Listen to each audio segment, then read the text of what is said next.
Прстени, обетки, гердани, делови од облека и монети се само дел од вкупно 513 златни и позлатени предмети и други вредни артефакти кои се наоѓаат во златната соба во Охрид. Сместена во куќата на Робевци, овде се чува и тајната и борбата за престиж на богатите слоеви граѓани кои низ вековите живееле на овие простори. Овде во оваа златна соба, посетителите на едно место може да видат само дел од развојот на некогашен Охрид, односно градот Лихнит во изминатите 25 века. Имаме исто така злато и од други периоди.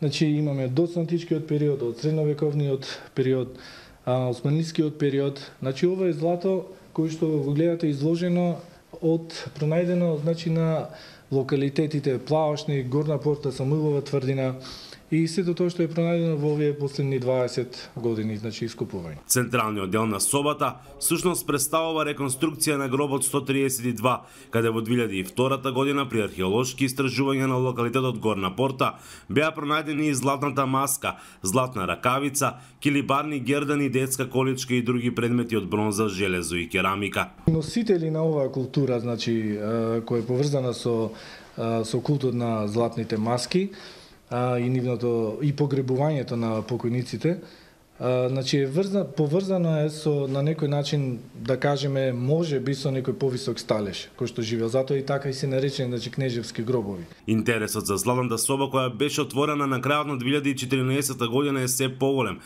Доаѓаат туристи специјално за да ја посетат. Најмногу бројни се странските туристи. Последнава година имавме околу 7000 посетители. Според археолозите, Охридската златна соба можеби е единствената од ваков вид во светски рамки, бидејќи се што е изложено јавноста може да го види само овде и никаде на друго место.